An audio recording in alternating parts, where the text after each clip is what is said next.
My best friend told everyone I was clingy and obsessive. She didn't know her boyfriend was secretly texting me. I don't even know where to start with this mess. I'm still processing everything that happened, and honestly, I'm writing this because I need to get it all out. My therapist said journaling might help, but screw it, I'm posting this, because I need to know if I'm crazy or if this situation is as messed up as I think it is. So, some background. My best friend, let's call her Sarah, and I have known each other since sophomore year of college. We're both 27 now, so we're talking about a solid 7 years of friendship. We met in this terrible statistics class that neither of us wanted to take, bonded over our mutual hatred of math, and somehow became inseparable. We did everything together. Studied together, went to parties together, traveled together after graduation. She was the person I called when something good happened. She was the person I called when something bad happened. She was my person, you know? After college, we both moved to the same city. Not the one where we went to school, but a bigger city about 3 hours away where the job market was better. We got an apartment together, a tiny 2-bedroom in a sketchy neighborhood that we absolutely loved because it was ours. We decorated it with thrift store finds and string lights, and it felt like we were really adults, finally living our lives. Those first couple years after college were some of the best of my life. Sure, our jobs were entry-level and kind of sucked, and we were broke most of the time, but we had each other. We'd come home after work and cook dinner together, usually something cheap like pasta or stir-fry, and we'd watch reality TV and talk shit about our coworkers. On weekends, we'd go out to this dive bar near our apartment, drink cheap beer, and dance to terrible music. Life was simple and good. Then, about 3 years ago, Sarah met Jake. Now, let me be clear about something right off the bat. I never had a problem with Jake. Not at first, anyway. He seemed like a nice enough guy. He was a friend of a friend, worked in marketing, had a decent job, was reasonably attractive. Sarah was absolutely smitten from day one. They met at someone's birthday party at a rooftop bar, and she came home that night literally gushing about him. Oh my God, he's so funny, and he has the most amazing smile, and we talked for like 3 hours. I was happy for her. Of course I was happy for her. She'd been single for a while, and had been complaining about the dating scene, so it was nice to see her excited about someone. The first few months of their relationship were pretty normal. Sarah would go on dates with Jake, tell me about them when she got home, and we'd analyze every text message he sent like we were CIA agents decoding intelligence. It was fun, honestly. I liked hearing about her relationship, and I liked that she was happy. Jake would come over sometimes, and the three of us would hang out. We'd order pizza and watch movies, or play board games, or just sit around and talk. He was easy to be around, and he clearly adored Sarah, which was the most important thing. But then things started to shift. It was gradual at first. Sarah started spending more and more time at Jake's place, which, fine, totally normal for a relationship. But she'd also start canceling plans with me more often. We'd have plans to try that new brunch place on Saturday, and then Friday night she'd text me, "Hey, Jake wants to do this hiking thing tomorrow, rain check?" Or we'd plan a girls' night, and she'd bail last minute because Jake surprised her with concert tickets. I tried not to be annoyed about it. I really did. I knew that when you're in a new relationship, especially one that's going well, you want to spend all your time with that person. I got it. But it still stung a little every time she chose him over me. And the worst part was, she didn't even seem to notice. She'd cancel on me like it was no big deal, like our plans didn't matter as much as whatever Jake wanted to do. Around the 6-month mark of their relationship, Sarah told me she was thinking about moving in with Jake. I remember exactly where we were when she told me. We were sitting on our couch, eating takeout Chinese food, and she just casually dropped this bomb like it was nothing. So, Jake and I have been talking, and I think I might move in with him. I tried to be supportive. I really did. I smiled and said, "Oh wow, that's a big step." But inside I was panicking. Our lease wasn't up for another 3 months, and even after that, I couldn't afford the apartment on my own. Plus, and I know this is selfish, but I didn't want her to move out. I liked living with her. I liked having my best friend just down the hall. But I didn't say any of that. I just asked her when she was thinking of moving, and she said probably when our lease was up. So I had 3 months to figure out my living situation and mentally prepare for my best friend to move out and start a completely new chapter of her life that didn't include me in the same way. Those 3 months were weird. Sarah was physically there, but mentally she was already gone. She was always on her phone texting Jake, or on the phone with him, or talking about him, or making plans with him. And I tried to be understanding, I really did, but it was hard not to feel like I was losing my best friend. When she finally moved out, I helped her pack. I even helped her move, lugging boxes up 3 flights of stairs to Jake's apartment. The whole time, I had this knot in my stomach, but I kept smiling and acting like everything was fine. We took a picture together in front of Jake's building, and Sarah posted it on Instagram with the caption, "New chapter." 2 hearts. I commented with a bunch of heart emojis and then went back to our apartment. My apartment now, I guess, and cried. I ended up getting a roommate through Craigslist. She was fine, quiet, kept to herself, paid rent on time. But she wasn't Sarah. We didn't have movie nights or cook dinner together or stay up late talking about life. We were just 2 people who happened to live in the same space. It was lonely. But I still had Sarah, I told myself. Just because we didn't live together anymore didn't mean we weren't best friends. We'd still hang out all the time. We'd still talk every day. Things would be fine. Except things weren't fine. Sarah got busier and busier. She was working more, spending time with Jake, decorating their apartment, meeting his family. Suddenly, instead of talking every day, we were talking every few days.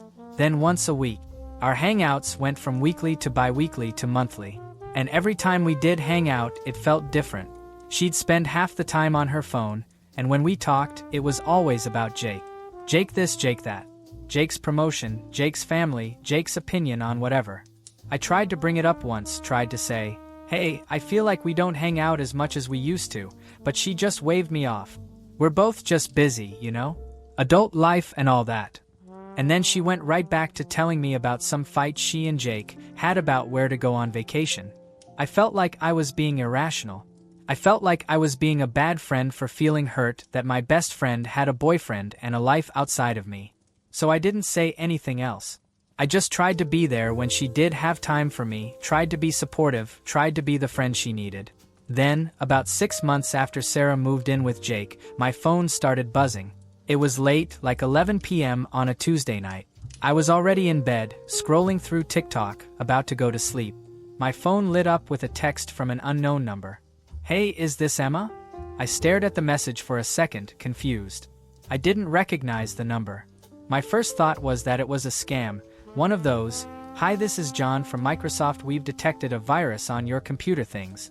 But something made me respond. "Yeah, who's this?" The 3 dots appeared immediately, like they'd been waiting for my response.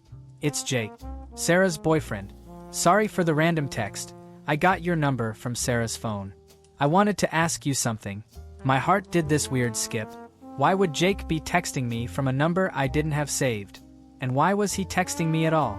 In the 3 years he and Sarah had been together, we'd texted maybe a handful of times, and it was always in group chats or about logistics like running late to dinner, or "Can you grab milk on your way home?" "Oh hey, what's up?" I tried to keep it casual, even though I felt a weird sense of unease. "I wanted to get your advice on something. Sarah's birthday is coming up in a few weeks, and I want to plan something really special. You've known her way longer than I have, so I thought you might have some ideas." I relaxed a little. That made sense. That was actually kind of sweet. Jake wanting to make Sarah's birthday special and asking her best friend for help. I could work with that. We texted back and forth for about an hour that night. I gave him a bunch of ideas. Sarah loved surprise parties, she'd been wanting to try this fancy restaurant downtown. She loved anything vintage, so maybe something with an old-timey photo booth. He seemed really receptive to all of it, asked follow-up questions, seemed genuinely interested in making her day perfect. At the end of the conversation, he said, "Thanks so much for all this. And hey, don't mention it to Sarah, okay? I want it to be a surprise." Of course. My lips are sealed. And that was that. I felt good about it, actually. Like maybe I was being paranoid about losing my friendship with Sarah. If Jake was reaching out to me for help, that meant he valued my relationship with her. That meant things were going to be okay. A few days later, Jake texted me again. "Hey, quick question. Does Sarah like chocolate or vanilla cake better? I told him chocolate, definitely chocolate, and then we ended up chatting for a bit about random stuff. Nothing deep, just small talk. How's work? How's the weather? Did you see that crazy thing on the news? It was friendly and innocuous. And then a few days after that, he texted me again. This time, it wasn't about Sarah's birthday. It was just a meme he thought was funny. I laughed and sent one back. And just like that, Jake and I were texting. At first, it was every few days. Just random stuff. Memes, funny observations, complaints about work. It felt nice, honestly, to have someone to text throughout the day. My Craigslist roommate and I barely talked, and Sarah was always busy, so having someone to send stupid jokes to fill the void I didn't realize was there. Sarah's birthday came and went. Jake threw her an amazing surprise party at that fancy restaurant I'd suggested. He'd even gotten the vintage photo booth. Sarah was thrilled, and I was happy for her. At the party, Jake caught my eye across the room and gave me a subtle thumbs up, like we pulled it off. I grinned back. But here's where things started to get complicated. After Sarah's birthday, Jake didn't stop texting me. If anything, he texted me more. It went from every few days to every day. Multiple times a day, actually. And the content started to shift. It wasn't just memes anymore. It was real conversations. He'd text me about his day, about his frustrations at work, about his family. I'd text him about my day, my job, my weird roommate. We'd send each other music recommendations and argue about movies. We'd send each other photos of our coffee in the morning and our dinner at night. We'd have these long, winding conversations about everything and nothing. It was nice. It was really nice. I felt like I'd found a friend in Jake, someone I could talk to. And I didn't think there was anything wrong with it. We were friends. That's all it was. I did think it was a little weird that he never mentioned our texting to Sarah. And I never mentioned it either, but that was because, I don't know, it just never came up. Like, when I hung out with Sarah, which was increasingly rare, we'd talk about her job and her life and Jake. But she never asked about me texting Jake, so I never brought it up. And it's not like I was hiding it. If she'd asked, I would have told her. It just never seemed relevant. But looking back, I think part of me knew it was weird. Part of me knew that if Sarah knew how much Jake and I were texting, she'd be uncomfortable. But I pushed that thought down because I didn't want to lose this new friendship. I didn't want to lose the one person who was actually making time to talk to me every day. Then, things got weirder. One night, about 3 months into our regular texting, Jake sent me a message at like 1 a.m. "You awake?" I was, actually. I've always been a night owl, and I was lying in bed watching Netflix. "Yeah, what's up?" "Can't sleep. Sarah's already out, and I'm just lying here thinking about stuff." "What kind of stuff?" There was a long pause. The 3 dots appeared and disappeared a few times. "Do you ever feel like you're not living the life you're supposed to be living?" It was such a heavy question, especially for 1 a.m. But I answered honestly. All the time. And then we had this deep, 3-hour conversation about life and purpose and whether we were on the right path. He told me about how he'd wanted to be a writer but ended up in marketing because it was practical. I told him about how I'd wanted to be an artist but ended up in graphic design for a corporate company because I needed to pay rent. We talked about our dreams and our regrets and our fears. It was the kind of conversation you have with someone when it's late and you're both tired and the normal barriers are down. It was intimate, not in a romantic or sexual way, but in a human way. Like we were really seeing each other. After that night, our conversations got deeper. We'd still send memes and jokes, but we'd also have these really meaningful talks. He'd tell me about his relationship with his dad, which was complicated. I'd tell him about my anxiety, which I'd never really opened up to anyone about except Sarah, and even she didn't know the full extent of it. Jake became my best friend. I know how that sounds, trust me. But that's what it felt like. He was the person I talked to most. He was the person who knew me best. He was the person I could tell anything to. And here's the thing, I never thought of it as romantic. I know everyone reading this is probably thinking I was in love with him, or something, but I genuinely wasn't. I never looked at him that way. He was Sarah's boyfriend. He was off limits. And beyond that, I just didn't see him like that. He was my friend. That's all.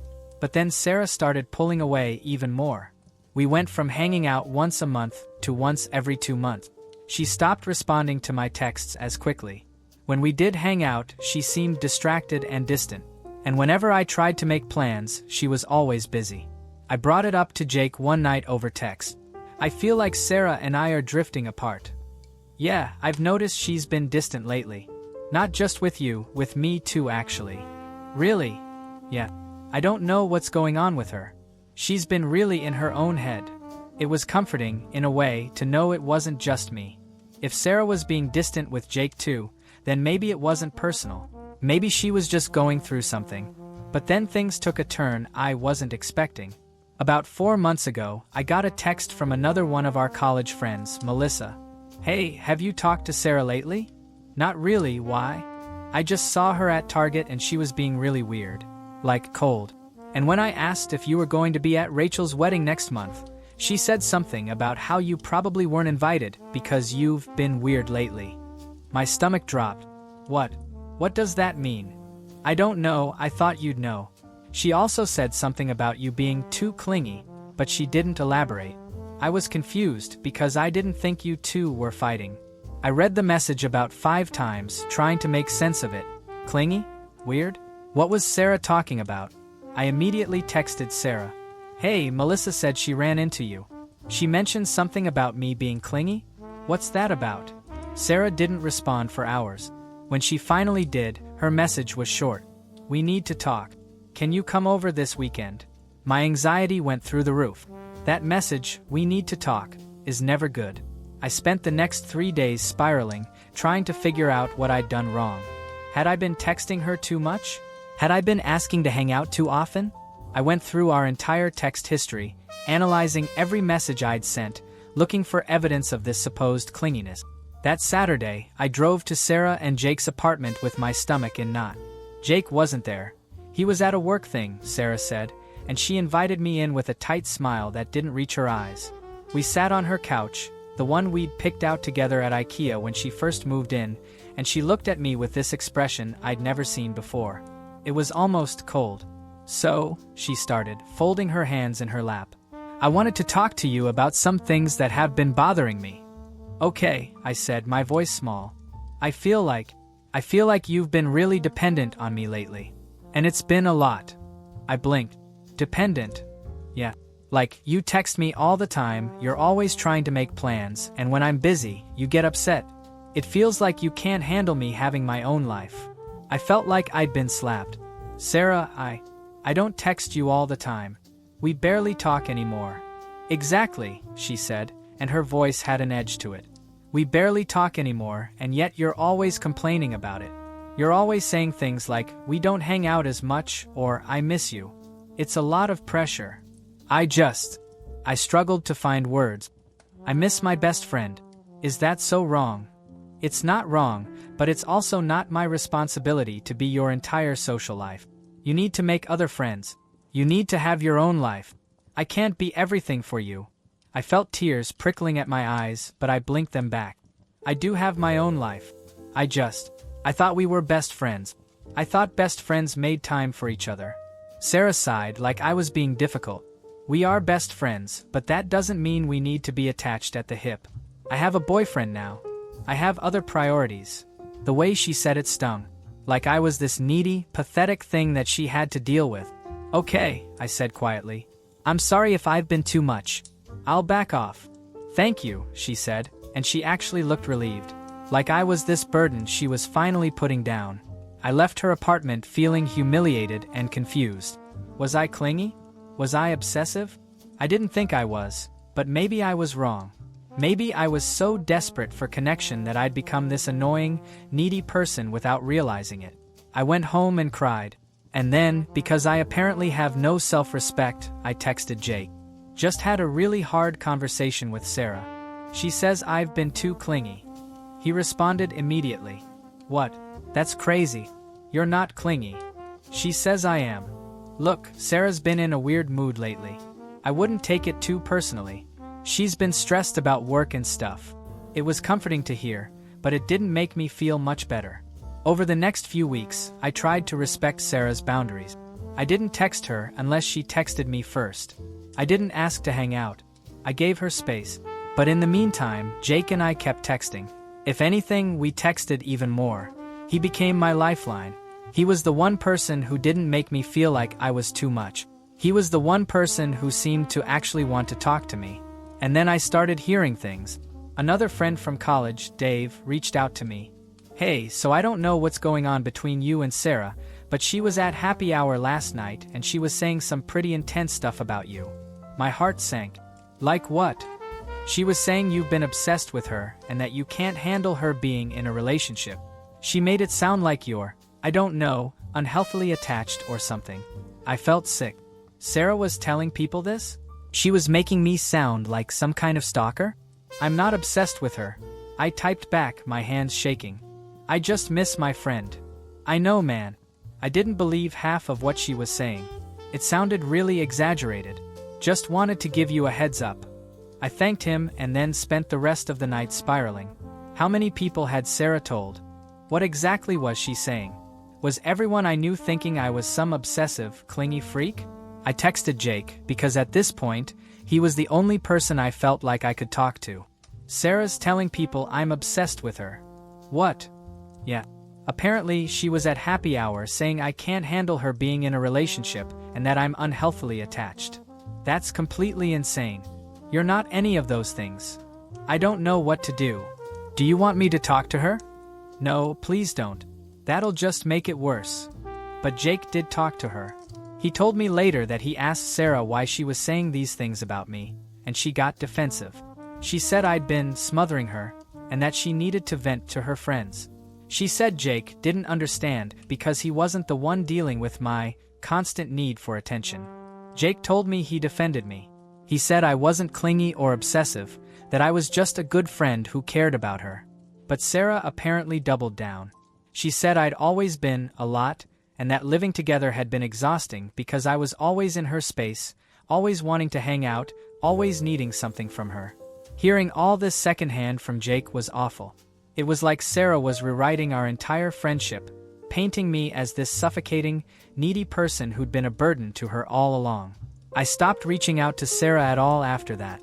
If she wanted space, fine. I'd give her all the space in the world. I'd give her so much space she'd forget I existed. But the damage was done. Word had gotten around our friend group. People started treating me differently. They'd be nice to my face, but I could tell they were looking at me differently, wondering if what Sarah said was true. Wondering if I was obsessive and clingy and weird. I felt so alone. The only person who didn't treat me differently was Jake. He was still there, still texting me every day, still being my friend when everyone else had written me off. Looking back, I can see how unhealthy it was. How codependent we were becoming. But in the moment, I was just grateful to have someone. Then, about 6 weeks ago, Jake started texting me more late at night. Like really late. 2 a.m., 3 a.m. And the messages were different. They were more. I don't know how to describe it. More intense? One night, he sent me, I don't think Sarah and I are going to make it. I was half asleep, but that woke me up. What? Why? We've been fighting a lot. About stupid stuff, but also about real stuff. I don't think we're compatible anymore. I'm sorry. That really sucks. Yeah. Can I call you? Before I could respond, my phone was ringing. I picked up, and Jake's voice was tired and sad. We talked for over an hour. He told me about all the problems in their relationship, things I had no idea about. How Sarah was critical of everything he did. How she'd get mad at him for spending time with his friends. How she wanted him to be someone he wasn't. How he felt like he was walking on eggshells all the time. And then he said something that made my stomach drop. You know what the worst part is? She accuses you of being clingy and obsessive, but she's the one who needs constant attention. She gets mad if I don't text her back immediately. She wants to know where I am all the time. She gets jealous if I mention hanging out with other people. It's exhausting. I didn't know what to say to that. It felt wrong to be having this conversation, to be hearing Jake talk about Sarah like this. But at the same time, there was this tiny, petty part of me that felt validated. Like maybe I wasn't the problem. Maybe Sarah was. Have you told her how you feel? I asked. I've tried. But every time I bring something up, she turns it around on me. She says I'm not supportive enough, or I'm not understanding enough, or I'm not committed enough. I can't win. That sounds really hard. Yeah. He was quiet for a moment. You know, talking to you is the only time I feel like I can just be myself. Like I don't have to perform or be someone I'm not. My heart did this weird flutter, and I immediately felt guilty. This was Sarah's boyfriend. My best friend's boyfriend. I shouldn't be making him feel things or being the person he confided in. This was wrong. But I didn't say any of that. Instead, I just said, "I'm glad I can be here for you." After we hung up, I couldn't sleep. I lay in bed, staring at the ceiling, feeling like I was doing something wrong but not quite able to articulate what. The next morning, Jake texted me like nothing had happened. "Morning. How'd you sleep?" And just like that, we were back to our normal routine. Texting throughout the day, sending each other memes and songs and random thoughts. But something had shifted. The late-night phone calls became more frequent. Jake would call me almost every night and we'd talk for hours. About everything and nothing. About his relationship, about my loneliness, about our lives. I knew I should put a stop to it. I knew this had crossed some kind of line. But I was so lonely and he was so there, and it felt so good to have someone who wanted to talk to me. 3 weeks ago, everything exploded. I was at Target, wandering the aisles and trying to convince myself I didn't need another candle, when I ran into Melissa again. "Oh my God, Emma," she said, looking genuinely happy to see me. "I haven't seen you in forever." We chatted for a bit, and then she lowered her voice and said, "So, I have to ask, what's going on with you and Sarah?" She's been saying some pretty wild stuff. My stomach dropped. Wild stuff like what? Melissa looked uncomfortable. Like, okay, this is going to sound insane, but she's been telling people you're obsessed with Jake. I felt the blood drain from my face. What? Yeah. She says you're always texting him and trying to get his attention, and that you're trying to break them up.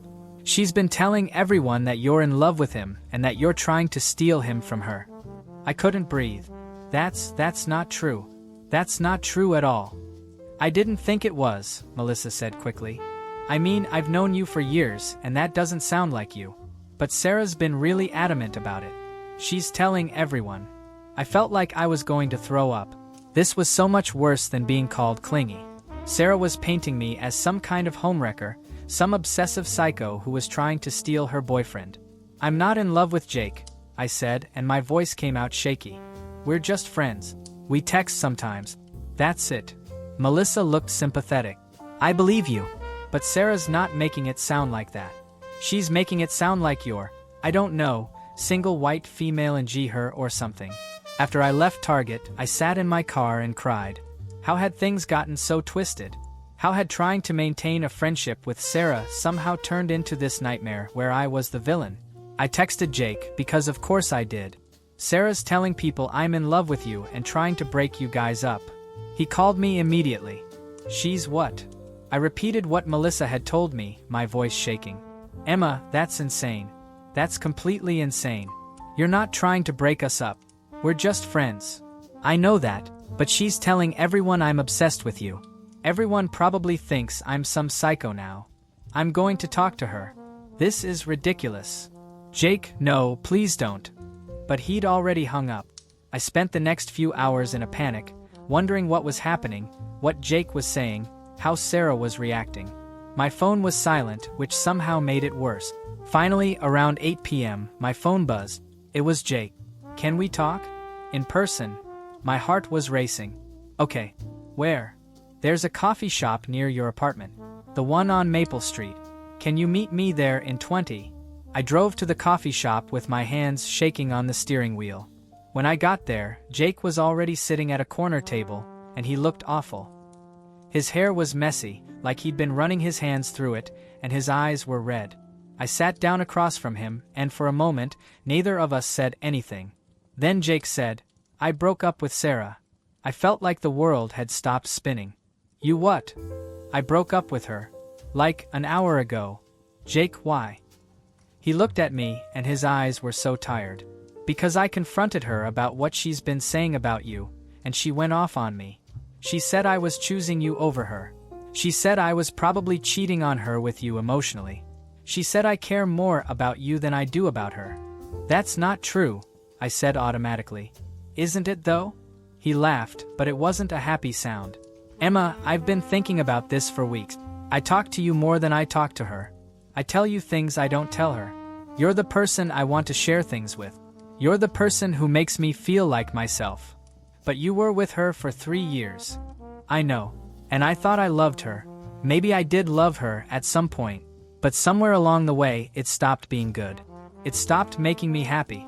And when she started saying all those things about you, I realized I couldn't be with someone who would lie about you like that.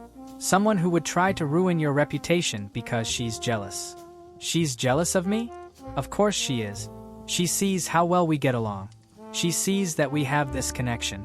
And instead of dealing with the fact that our relationship wasn't working, she decided to blame you. To make you the villain. I felt tears streaming down my face, and I didn't even know why I was crying. Jake, I never meant for any of this to happen.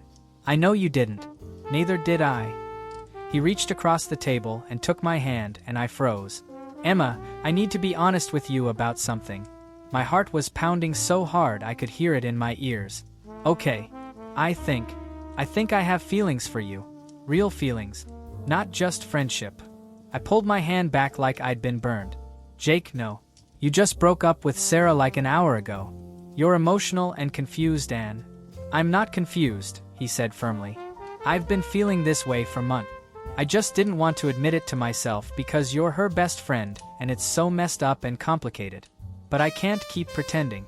When I'm with you, even just texting you, I feel like I'm home. I feel like I can breathe. You're her boyfriend, I said, even though he just told me they broke up. You were her boyfriend. She's my best friend. This is so fucked up, Jake. I know it is, but Sarah stopped being your best friend a long time ago. You know that, right? Best friends don't spread lies about you. Best friends don't try to destroy your reputation. Best friends don't make you feel like you're crazy for wanting to spend time with them. He was right, but hearing it out loud hurt. Because it meant admitting that I'd lost Sarah. That our friendship was over. That the person I'd considered my person for 7 years had turned into someone I didn't recognize. I need to go, I said, standing up. This is too much. I can't process all of this right now. Emma, wait. But I was already walking out of the coffee shop, my vision blurry with tears. I drove home and immediately called my sister, Laura. She's 3 years older than me and has always been the person I go to when things get really bad. I told her everything. The texting with Jake, Sarah calling me clingy, the rumors, the breakup, Jake's confession. Holy shit, Laura said when I finished. That's a lot. I know. I don't know what to do. Am I the bad guy here? Did I do something wrong? Laura was quiet for a moment. Look, I'm going to be honest with you. The texting with Jake. That probably wasn't great. Even if it felt innocent, that's the kind of thing that can cross boundaries without you realizing it. Especially when you're texting someone every day, having deep conversations, being each other's emotional support. That's intimate, Emma. That's the kind of intimacy that belongs in a relationship. But I never thought of him that way. I never wanted him that way. Maybe not consciously. But Emma, he was Sarah's boyfriend.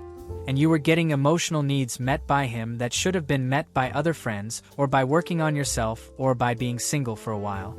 You were lonely, and he was there, and it's understandable, but it was still not great. I felt shame wash over me. So I am the bad guy. No, you're not the bad guy. Sarah is also not handling this well at all. Spreading rumors about you, calling you obsessive, making you out to be some kind of stalker. That's not okay. That's cruel. You can both be wrong in different ways. So what do I do now?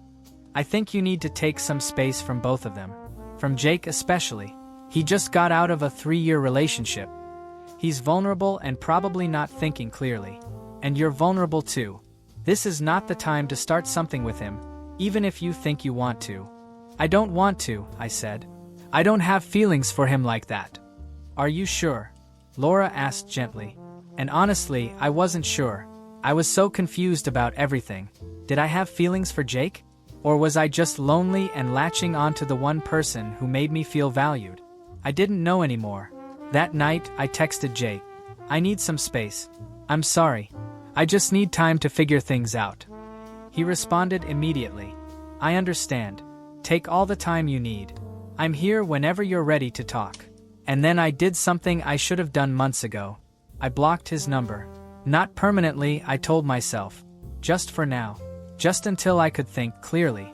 The next few days were hell. I felt like I was grieving two relationships at once. My friendship with Sarah and whatever weird thing I had going on with Jake. I called in sick to work and spent 2 days in bed, alternating between crying and staring at the ceiling.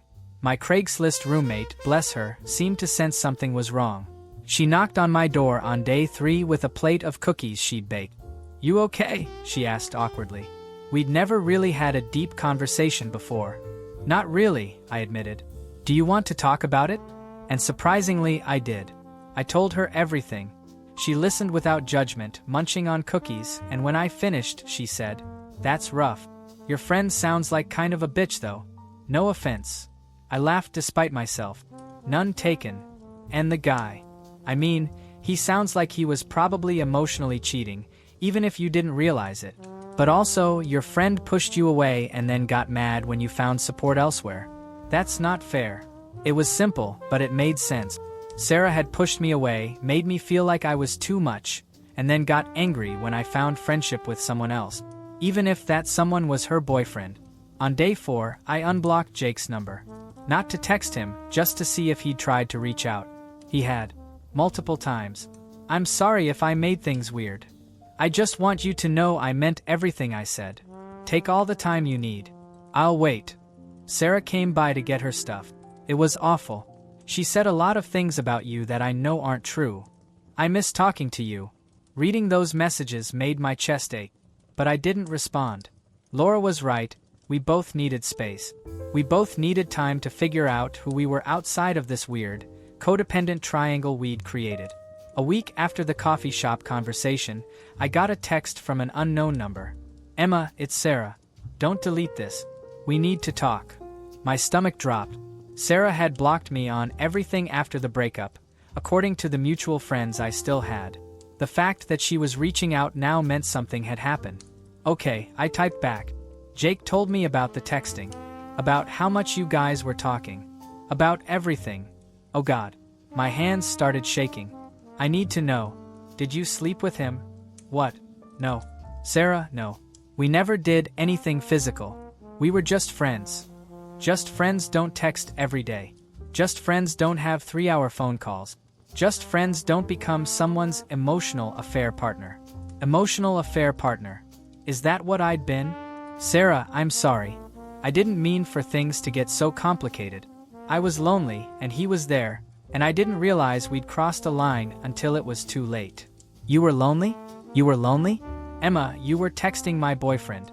You were having intimate conversations with my boyfriend. You were the person he was turning to instead of me.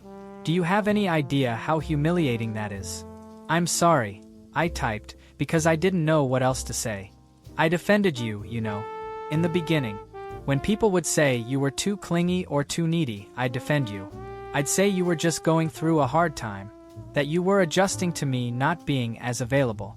But then you started texting Jake, and I saw the way you two were together, and I realized maybe everyone was right. That stung. More than I expected it to. Sarah, I never wanted to hurt you. I never wanted any of this. But you did hurt me. You took my boyfriend. Maybe not physically, but emotionally. You became the person he wanted to talk to. The person he wanted to be around. And now he's broken up with me, and he says it's because of how I treated you, but we both know it's because of you." I felt sick. Was she right? Was I the reason Jake broke up with her? "Sarah, I don't have feelings for Jake. Not romantic ones." "Bullshit. I don't. I swear. We're just friends. You might believe that, but he doesn't. He's in love with you, Emma. He told me. He said he's been falling for you for months. So congratulations, I guess. You got what you wanted." "I never wanted this," I typed, tears streaming down my face. "I never wanted to lose you. You're my best friend. I was your best friend." Past tense. Because best friends don't do what you did.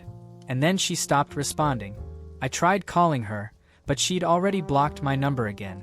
I tried messaging her on social media, but I was blocked there too. She was gone. Really, truly gone this time. I sat on my bathroom floor and sobbed. Huge, ugly sobs that made my whole body shake. Because I'd lost Sarah. Whether it was my fault or her fault or Jake's fault or all of our faults, I'd lost her. The person who'd been my rock for 7 years, the person I'd lived with and laughed with and told everything to, she was gone. The next morning, I woke up with puffy eyes and a headache and a determination to fix my life. I couldn't fix things with Sarah. That bridge was burned, but I could fix myself. I could figure out who I was outside of this drama. I started seeing a therapist.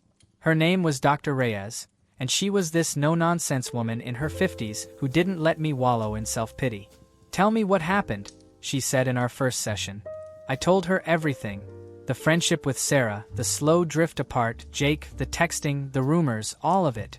When I finished, she leaned back in her chair. "So what I'm hearing is that you had an unhealthy dependence on your friendship with Sarah, and when that relationship changed, you transferred that dependence onto Jake." "I guess," I said. "Emma, you need to learn how to be okay alone. You need to build a life that doesn't revolve around one person.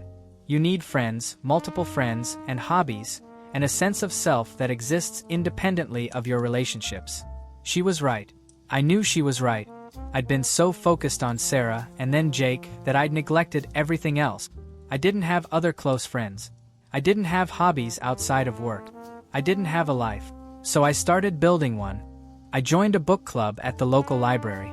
It was small, just 6 people, but they were nice. We'd meet once a month to discuss whatever we'd read, and then we'd usually grab drinks after. It wasn't deep, meaningful friendship yet, but it was something. I started taking a pottery class on Thursday night. I was terrible at it. My bowls always came out lopsided and my vases looked like sad, melted candles, but it was fun. And I met people. Normal people who weren't wrapped up in my drama. I started going to the gym, not because I wanted to change my body, but because I needed to get out of my apartment and do something physical. I'd put on a podcast and walk on the treadmill for an hour, and it helped. Cleared my head. Slowly, painfully, I started to feel like myself again. Or maybe not myself. Maybe a new version of myself. Someone who existed independently, who didn't need constant validation from others, who could be alone without feeling lonely. Jake texted me a few times during those first couple months. Nothing pushy, just checking in. "How are you doing?" And "Thinking about you, and I'm here if you need to talk." I didn't respond for the first month, but eventually I did. "I'm doing okay. Working on myself. I hope you're doing okay too." "I am. I miss you though. Miss our conversations." "Me too. But I think we need more time." "I understand." And that was it. We didn't text every day anymore. We didn't have long phone calls. We were just 2 people who used to be close, giving each other space to heal. 2 months turned into 3. 3 turned into 4. I kept going to therapy, kept going to book club, kept making pottery that looked like it had been made by a drunk toddler. I went on a few dates through apps, nothing serious, just trying to put myself out there. And then, about 5 months after everything exploded, I ran into Sarah at a coffee shop. I saw her before she saw me. She was in line, wearing a dress I didn't recognize, her hair shorter than it had been. She looked good, healthy, happy even. I could have left. I could have walked out before she noticed me. But something made me stay. When she got her coffee and turned around, our eyes met. For a second, neither of us moved. Then Sarah walked over to my table. "Hi," she said. "Hi," I said back. "Can I sit?" I nodded, and she sat down across from me, cradling her coffee cup like it might shield her from this awkward conversation. "How are you?" she asked. "I'm okay. Good, actually. Therapy's been helpful." She nodded. "That's good. I've been seeing someone too. A therapist, I mean." We sat in silence for a moment, and then Sarah said, "I owe you an apology." I looked up at her, surprised. "I've been working through a lot in therapy, and I've realized that I handled everything really badly. The things I said about you, the rumors I spread, the way I pushed you away and then got mad when you found support elsewhere, that wasn't fair. That wasn't okay." "Sarah, let me finish," she said. "I was jealous. Of you and Jake, yes, but also just of you. You've always been so, I don't know, effortlessly yourself. You make friends easily, people like you, and I've always felt like I had to work harder for that. And when Jake started preferring to talk to you over me, it confirmed this fear I've always had that I'm not enough. That people will always choose someone else over me. I felt tears prickling at my eyes. Sarah, that's not true. You're amazing. You're smart and funny and beautiful, and I was always a little jealous of you. She laughed, but it was a sad sound. We're both idiots, huh? Yeah, I agreed. I'm sorry for what I said about you. For calling you clingy and obsessive. For making you feel like you were too much. You weren't too much. I was just going through my own stuff, and I took it out on you. I'm sorry too, I said. For the texting with Jake. For not realizing I was crossing a boundary. For not being more aware of how my actions would affect you. Sarah nodded, wiping at her eyes. My therapist says we might have been codependent.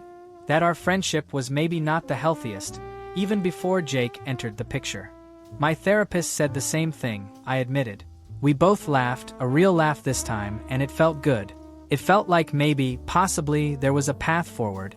I miss you, Sarah said. I miss my best friend. I miss you too, I said. But I don't think we can go back to the way things were. I don't think that would be healthy for either of us. I know, she said. But maybe we could be friends again? Different friends. Healthier friends. I'd like that, I said. We exchanged numbers again. She deleted my contact, and I deleted hers. And we agreed to maybe get coffee in a few weeks. Baby steps. As Sarah stood up to leave, she paused. For what it's worth, Jake did really care about you. Maybe in a way that wasn't appropriate, but it was real. I was mad about it for a long time, but I get it now. You're easy to care about.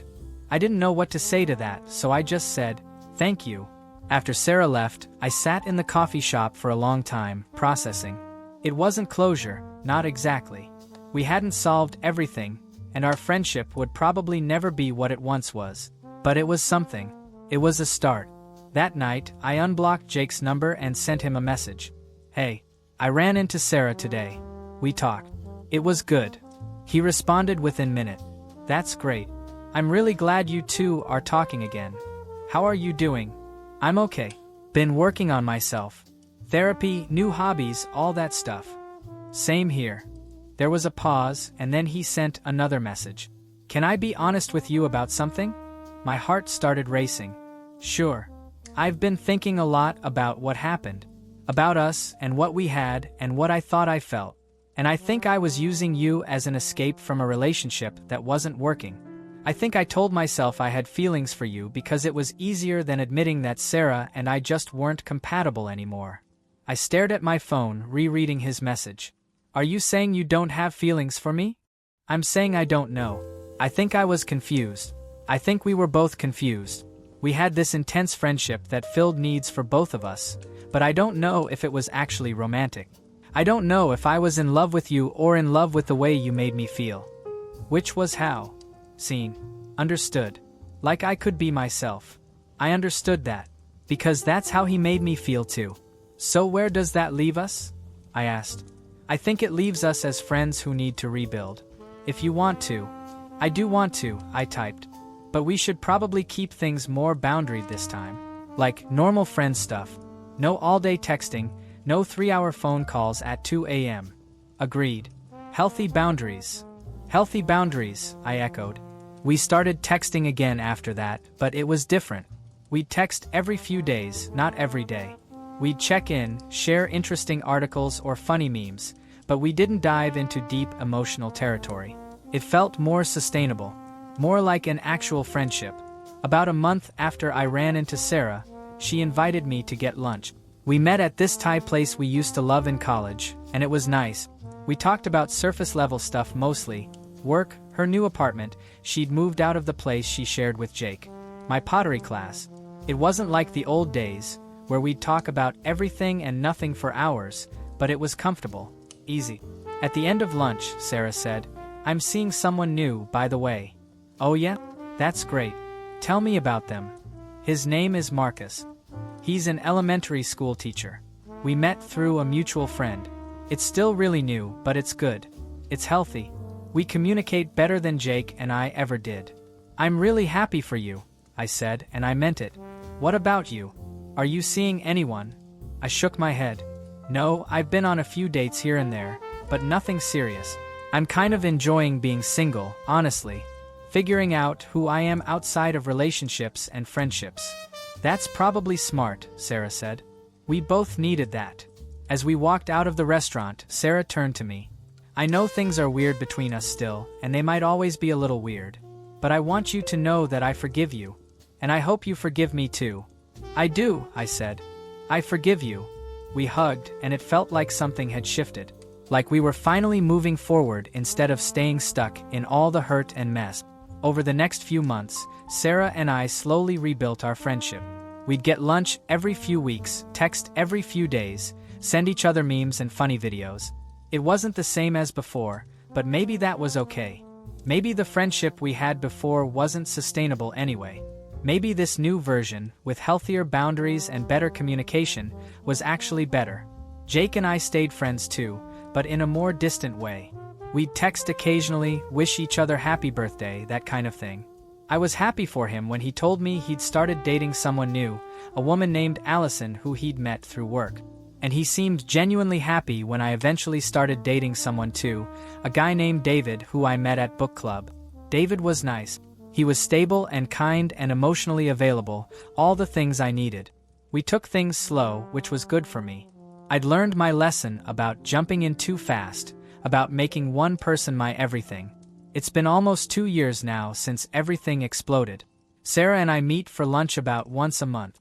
We're not best friends anymore, not in the way we used to be, but we're friends. Real, honest friends who've worked through our shit and come out the other side. Jake and I barely talk anymore, and that's okay too. I think we both realized that our friendship, as intense as it was, wasn't sustainable. It was built on a foundation of loneliness and need, and once we addressed those things in ourselves, there wasn't much left to hold us together. Looking back, I can see all the ways things went wrong. I can see how I became too dependent on Sarah, how I should have built a more diverse social life, how the texting with Jake crossed boundaries I didn't recognize at the time. I can see how Sarah's insecurity and jealousy turned her into someone I didn't recognize. I can see how Jake used our friendship as an escape from a relationship he should have ended sooner. We all made mistakes. We all hurt each other. But we also all grew from it. These days, I have a therapist I see every other week. I have my book club friends, my pottery class friends, my work friends. I have my sister, who I talk to more often now. I have David, who's become important to me but isn't my entire world. And I have myself.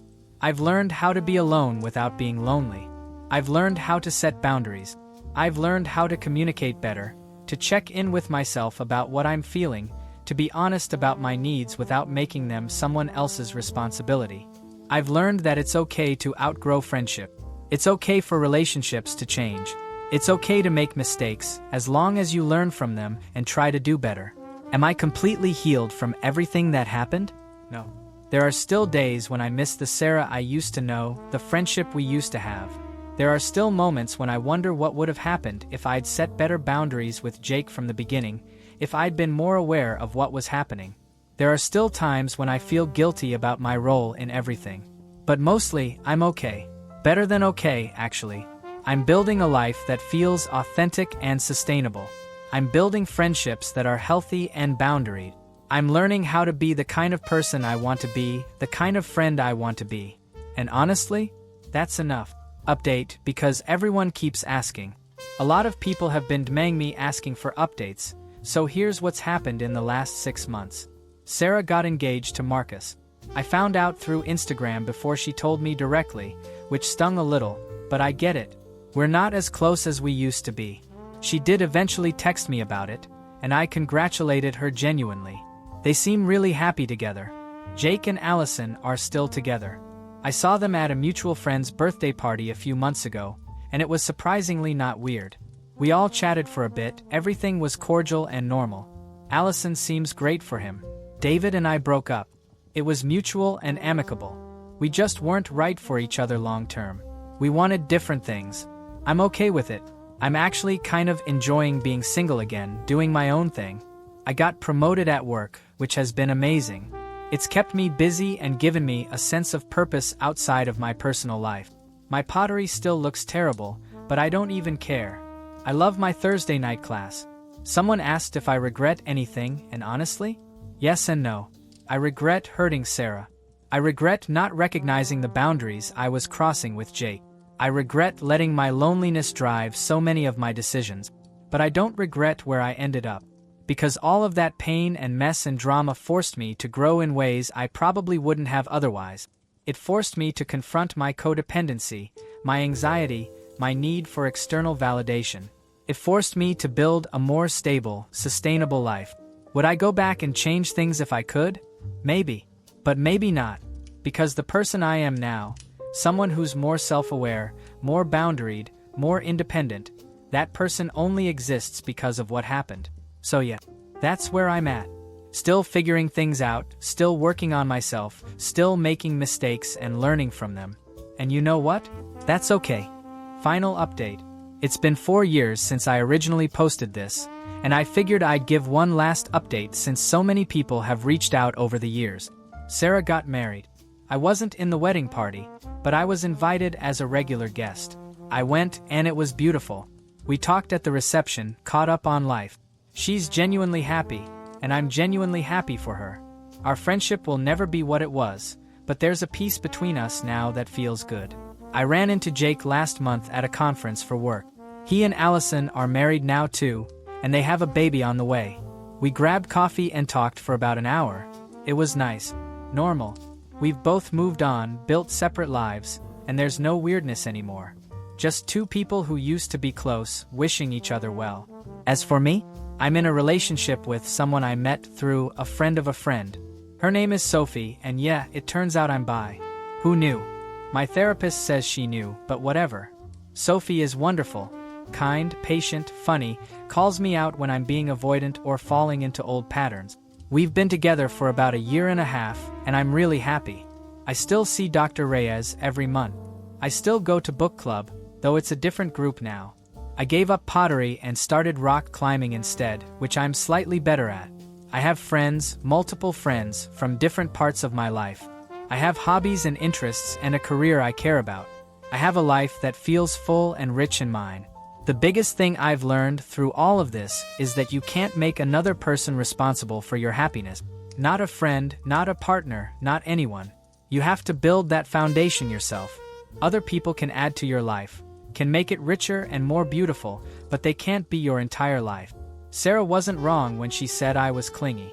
I was putting all my eggs in one basket, making her responsible for my social life and emotional well-being.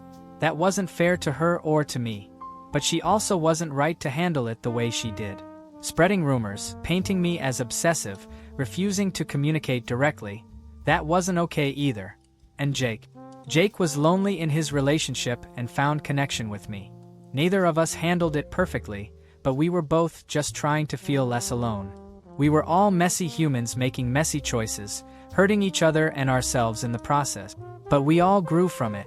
If anyone reading this is in a similar situation, whether you're the person being called clingy, or the person who feels smothered, or the person caught in the middle, my advice is this: talk about it. Actually talk about it. Be honest about your feelings, even when it's uncomfortable. Set boundaries, even with people you love. Go to therapy. Build a life that doesn't revolve around one person. And be patient with yourself and others. We're all just doing our best, and sometimes our best is messy and imperfect and hurtful. But that's okay. As long as we learn, as long as we grow, as long as we try to do better next time, that's okay. Thanks for reading my story. Thanks for all the support over the years. And thanks for reminding me that I'm not alone in navigating the messy, complicated world of human relationship. Take care of yourselves, Emma.